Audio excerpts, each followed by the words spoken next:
de cada uma dessas pessoas. Nós te entregamos na tua presença, Senhor Jesus, e pedimos a sua intercessão, ó Mãe querida.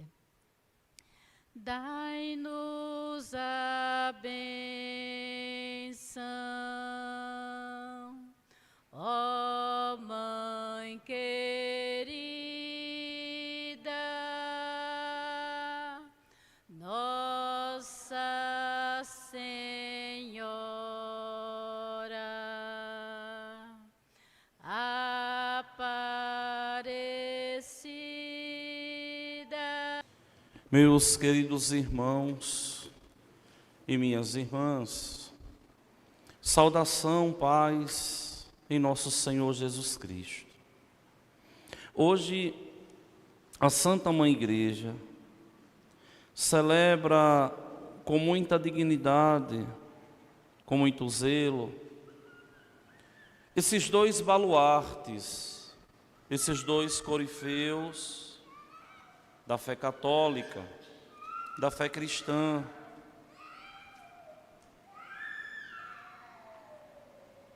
Esses dois homens que têm muito com a sua própria vida a dizer à Igreja do Senhor, o bom Deus. Pedro é o discípulo de primeira linha, escolhido primeiro por Jesus, quando o seu irmão André vai indicar a ele que encontraram o Messias, e ele vai pressuroso ao encontro de Jesus. Vê Jesus, contempla Jesus, mas ali naquele momento a sua vida vai ser mudada, porque, minha gente, é impossível se encontrar com Cristo e não mudar de vida.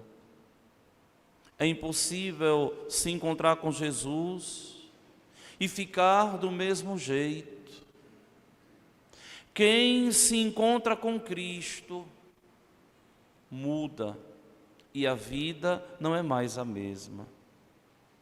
Porque é um encontro magnânimo, grandioso, onde nosso Senhor, ao tocar o nosso coração, nos faz enxergar a vida com um olhar de fé, nos faz enxergar a vida com um olhar sobrenatural, onde tomamos consciência de que aqui nós não temos uma moradia fixa e estamos passando. Somos viandantes, somos peregrinos, estamos passando. E o encontro com Ele nos faz de verdade compreender que a verdadeira felicidade da vida consiste em edificar a vida tendo Ele por base, por critério, por fundamento.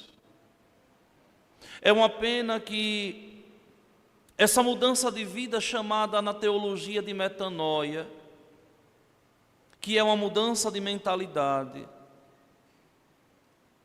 não vem acontecendo com muita clareza na vida dos católicos, porque muitos pensam que católico pode tudo, que a doutrina católica é laxa, e não compreendem a profundidade e a seriedade, o cerne do ser católico. Mas, finalmente, o que é ser católico? Ser católico é crer no todo deixado por Jesus, sem nada protestar, sem nada questionar, mas aceitar de bom grado tudo aquilo que Ele nos deixou. Assim é Pedro. Essa figura que chega a ser apaixonante nas Sagradas Escrituras. Discípulo de primeira hora, muito próximo o psicológico de Pedro nas Sagradas Escrituras com a gente. Eu costumo dizer que Pedro é o apóstolo mais humano de todos, porque chora, porque ri, porque ali é tomado de medo, porque tem esses tiros, esses ímpetos, que depois se arrepende. Mas um homem totalmente apaixonado por nosso Senhor e vai aderir de verdade a Cristo. Pedro não é um farsante, mas é alguém que vai de verdade aderir a Cristo e destemido e sem medo vai defender o seu Senhor. E reclama com o Mestre, e tem hombridade de reclamar com Jesus uma vez, duas vezes. E nosso Senhor ali repreende Pedro. E por ser grandioso, ali baixa a cabeça, ele é o Mestre, eu sou seu discípulo. E vejam que a idade de Pedro, segundo a tradição, para a idade de Cristo, é mais de 25 anos. Pedro já tem lá uns 50 e tantos anos, e Jesus 30 anos, quando começam a caminhada. E Pedro ali baixa a cabeça, por quê? Porque ele é o Mestre, porque ele é o Senhor, porque eu sou o discípulo. E vejam que nosso Senhor, ao ver aquele coração ali grandioso, nosso Senhor vai incumbir Pedro a grande missão, a árdua missão de ser o chefe da igreja.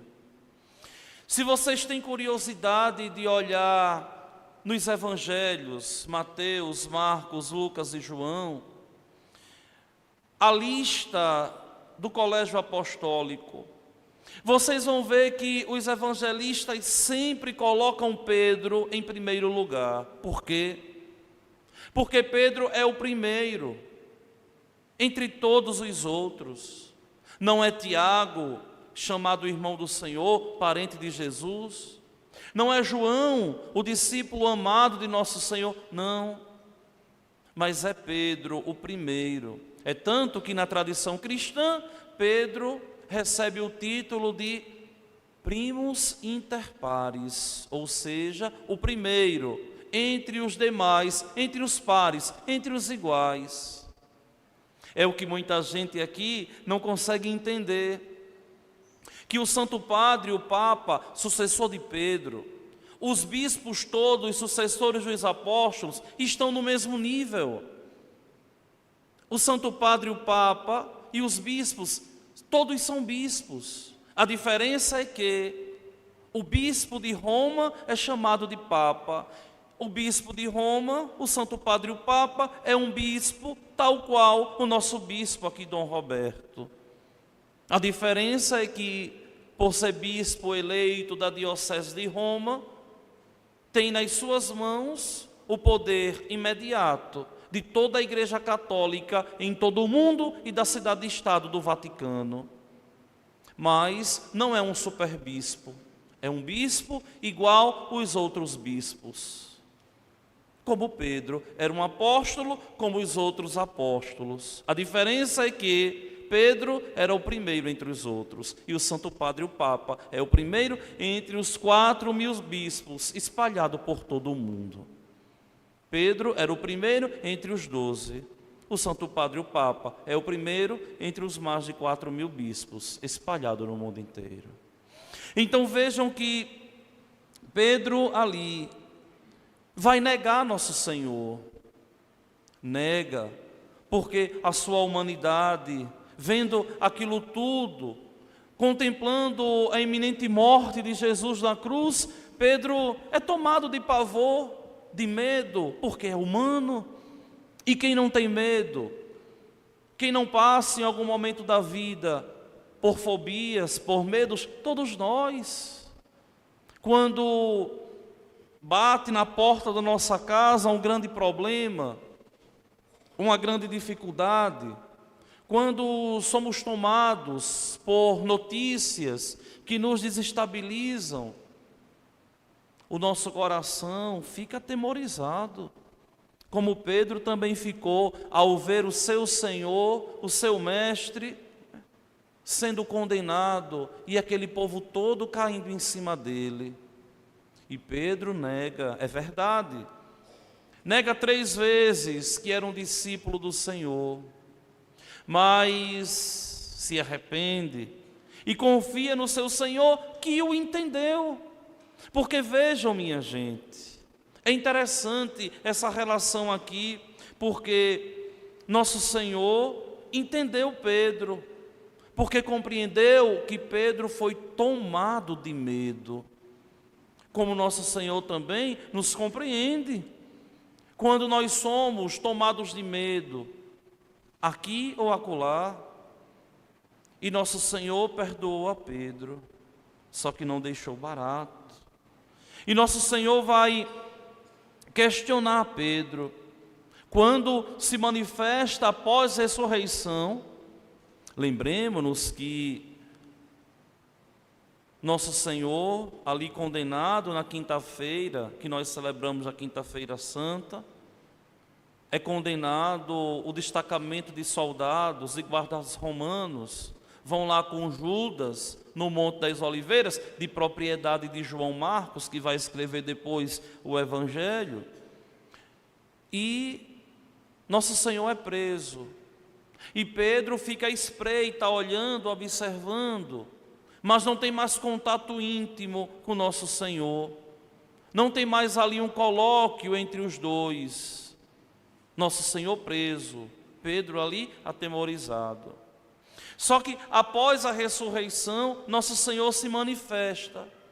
E ao se manifestar, nosso Senhor vai questionar a Pedro: tu me amas? Apacenta os meus cordeiros? Tu me amas? Apacenta as minhas ovelhas? Tu me amas? Pedro responde: Senhor, eu te amo. Senhor, eu te amo. Senhor, tu sabes tudo, tu sabes que eu te amo. E agora o seu coração se entristece, porque nosso Senhor estava provando aquele amor. Porque, minha gente, é impressionante, mas o nosso Deus prova aqueles que ama. É próprio de Deus provar quem Ele ama.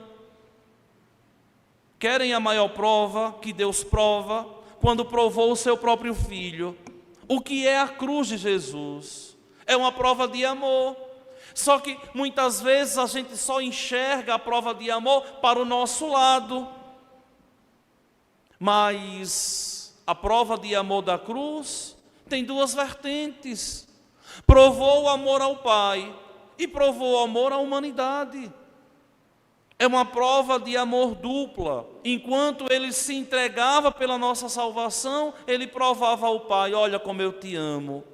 E enquanto Ele provava ao Pai, que amava o Pai, Ele dizia: eu amo a humanidade, que é a minha imagem. Lembremos-nos que quando Deus, nosso Senhor, fez o homem, fez a sua imagem, a sua semelhança, mas a imagem de quem? O Pai não tem corpo humano, o Espírito não tem corpo humano. Deus, o Pai e o Espírito Santo, juntamente com o Filho, faz a raça humana contemplando o corpo do Filho, que posteriormente vai assumir essa forma material. Vejam que nosso Senhor prova quem Ele ama. Muitas vezes as pessoas não entendem que estão sendo provadas por Deus. Quando Deus permite, lembremos-nos que a própria palavra nos diz que nenhuma folha cai de uma árvore se Deus não permitir. Lembrem disso. O que nós passamos, muitas vezes, não é tentação, mas é provação. É Deus provando se nós somos dignos do seu amor eterno, que nunca se esvai. E é por isso que, no momento da provação, nós temos que nos apegar a Deus e dizer como Pedro: Senhor, Tu sabes tudo, Tu sabes que eu te amo. Só que vejam bem, meus irmãos, no evangelho de hoje, que é um dos evangelhos mais importantes da solenidade, hoje do dia, nosso São Pedro professa a fé em nosso Senhor. Tu és o Filho do Deus vivo. Olha que coisa. Tu és o Filho do Deus vivo. Só que nosso Senhor, Ele questiona aos apóstolos: o que estão falando de mim?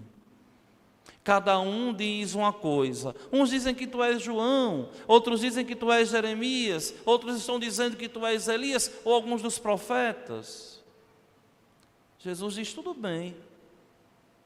Eles podem pensar assim. Eu não tive ainda um encontro com eles. Mas vocês, que eu tive esse encontro pessoal, que estão vivendo comigo aqui, quem sou eu para vocês? E aqui Pedro mostra a sua grandeza. Pedro mostra aqui a sua grandeza. Olha, Senhor, Tu és o Cristo, Tu és o Messias, o Filho do Deus vivo. Pedro ali é a boca da igreja. Pedro professa ali o que todos nós posteriormente haveríamos de professar e professamos, que Ele é Deus. E que o católico e que o cristão não pode nunca titubear na resposta, mas deve ter por clareza que Ele é Deus. Só que, se eu perguntasse a vocês aqui na igreja hoje, quem é Jesus para você? Qual será a resposta que você me daria? Não é uma resposta preconcebida, não é uma resposta vazia, mas no cadinho do teu coração, no âmago do teu ser. Quem é Jesus para você? Quem é Jesus para ti? Para mim, é o grande amor da minha vida, onde fui capaz de tudo deixar para tê-lo como herança. Por isso que fui embora das Alagoas e vim bater aqui numa terra longínqua, tendo só Ele como garantia e herança, minha companhia diária, o meu grande amor. Há 21 anos que eu elegi como grande amor da minha vida, desde que saí da casa dos meus pais para ir para o seminário. Há 12 anos que eu provo esse amor celebrando a Eucaristia, com quase 6.200 missas celebradas. E para você, quem Ele é? Quem é Jesus para ti? Como é que você reza? Como é que com Ele você se relaciona? Como é que com Ele você partilha as dores, as dificuldades? Quem é Jesus para você? Você deve também, como os grandes homens, dizer: Senhor, Tu és o tudo da minha vida. Sem Ti eu nada sou. Só que aqui, minha gente, não é uma palavra bonita, não pode ser uma palavra bonita. Aqui não pode ser de modo nenhum uma resposta vazia.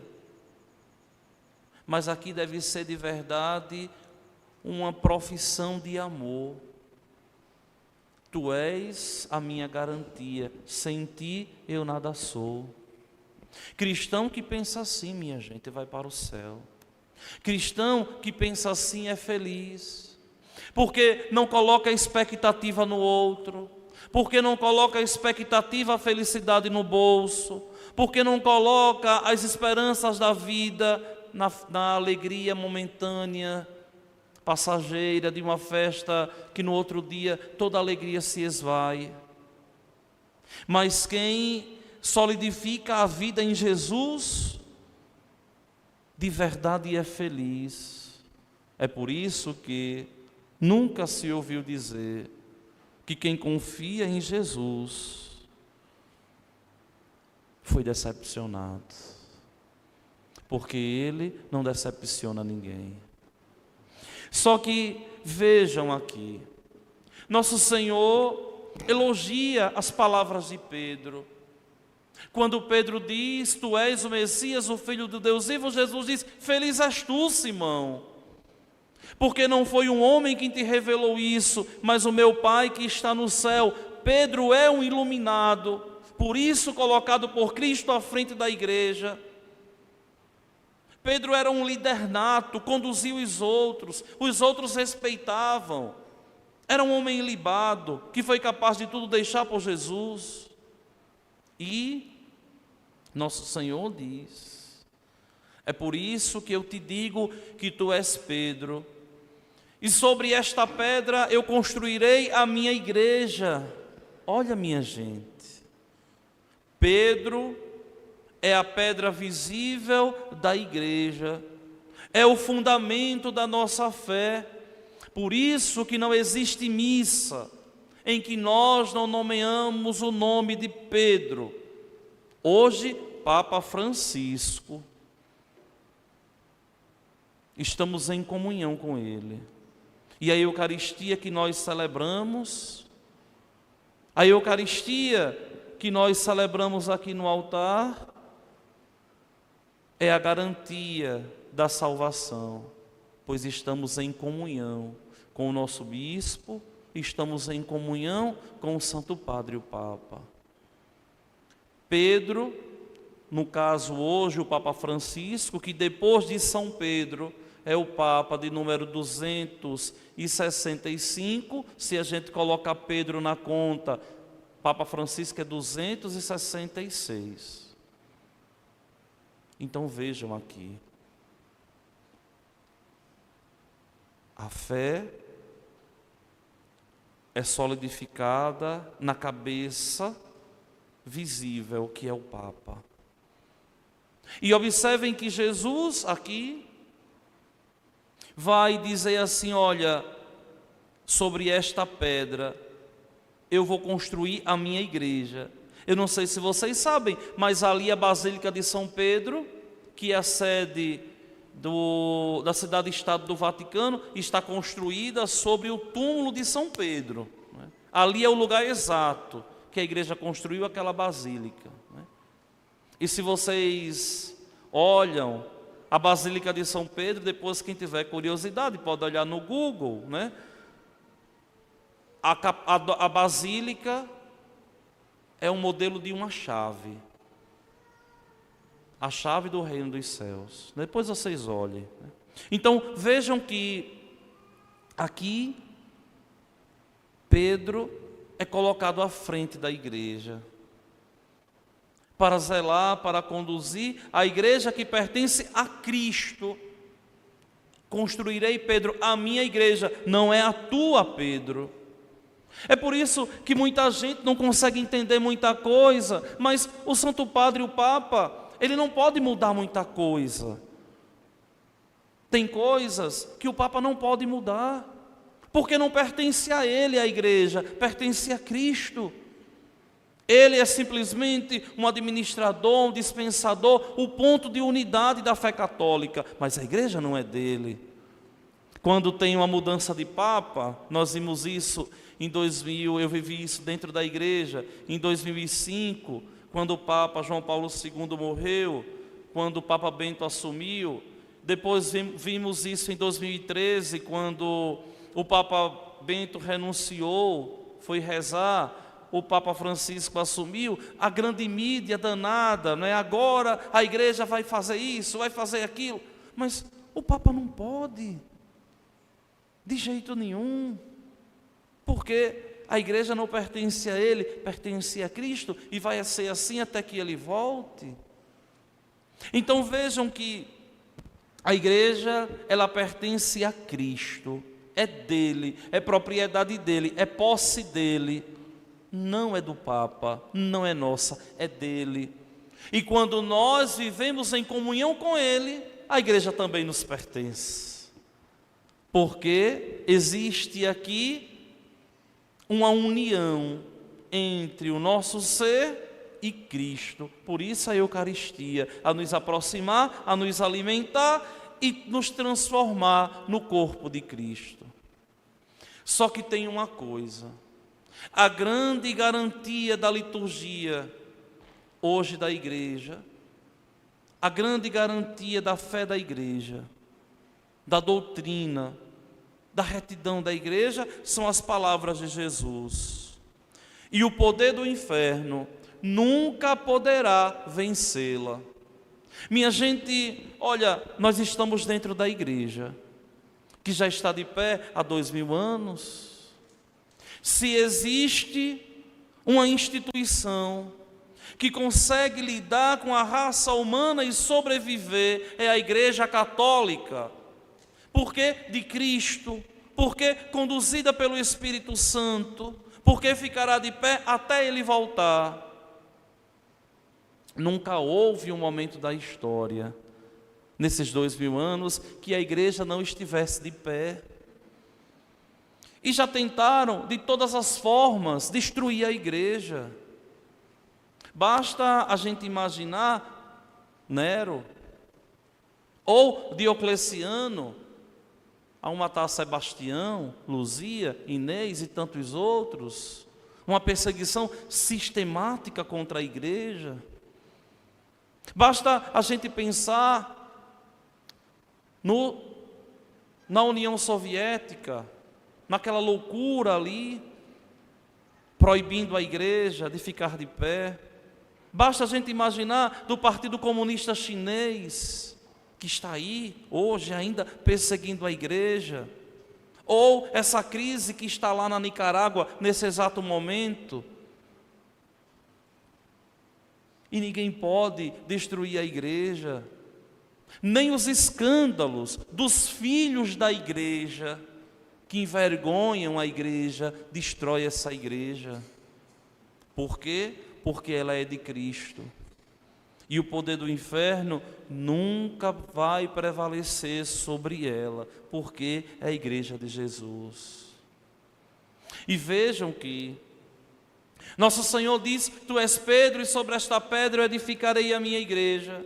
O poder do inferno não vai poder vencê-la. E ainda continua: eu te darei as chaves do reino dos céus. Tudo o que tu ligares na terra será ligado nos céus, e tudo o que tu desligares na terra será desligado nos céus.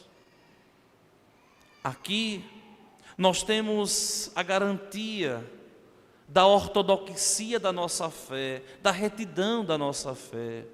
É por isso que quando surgem embates, entraves de interpretação da Sagrada Escritura, de teologia, nós acorremos a Roma.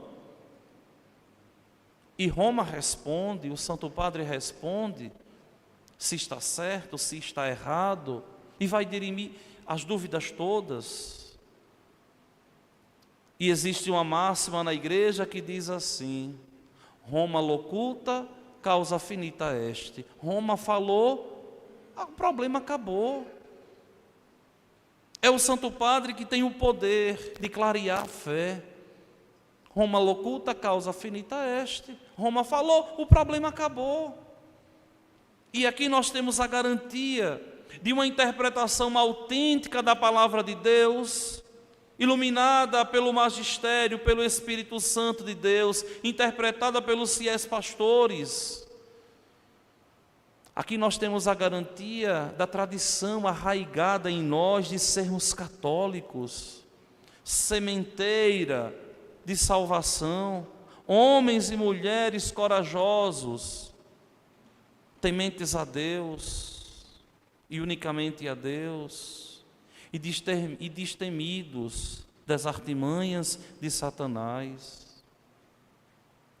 E aqui também me vem na minha mente outra máxima da igreja, que diz assim: extra ecclesiam nulla salus, fora da igreja não há salvação.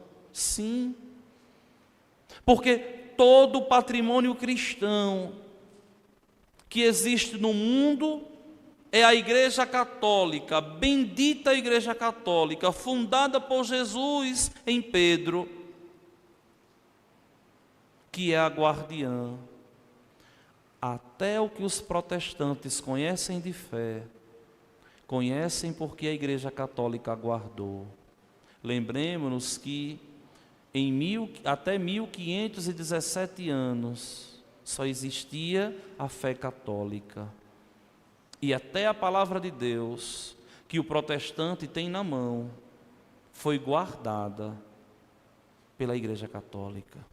O que conhecem de fé, aprenderam da Igreja Católica. Lembremos-nos que o fundador do protestantismo, para a vergonha da Igreja Católica, era um monge católico, um monge agostiniano, Martinho Lutero. Então, o poder do inferno não vai prevalecer contra a igreja. O que o Santo Padre e o Papa diz que está certo, nós temos que compreender que está certo.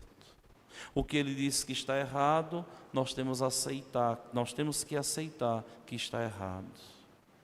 E por que tudo isso, Padre? Por que tudo isso? Porque nós estamos combatendo um combate, como também nos diz hoje São Paulo. A hora já se passou, né?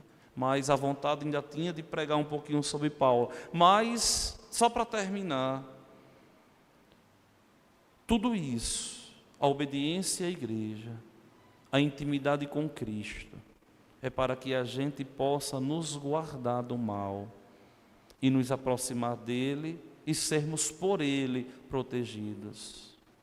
E no final da vida, nós possamos dizer assim: combati o bom combate, completei a corrida, guardei a fé, e agora está reservada para mim a coroa da justiça, que o Senhor, justo juiz, me dará naquele dia, e não somente a mim, mas também a todos os que esperam com amor a sua manifestação gloriosa. Que o Senhor, o bom Deus, assim nos fortaleça, nos ajude, nos ilumine, e que nós tenhamos jeito e busquemos ser de verdade fiéis a Cristo, na nossa pequenez, na nossa simplicidade, muitas vezes também com os nossos defeitos, com os nossos erros, mas buscando sempre nos aproximar dele com a garantia de que um dia nós seremos salvos. Louvado seja nosso Senhor Jesus Cristo. Vamos ficar de pé e vamos juntos professar a nossa fé. Creio em Deus Pai,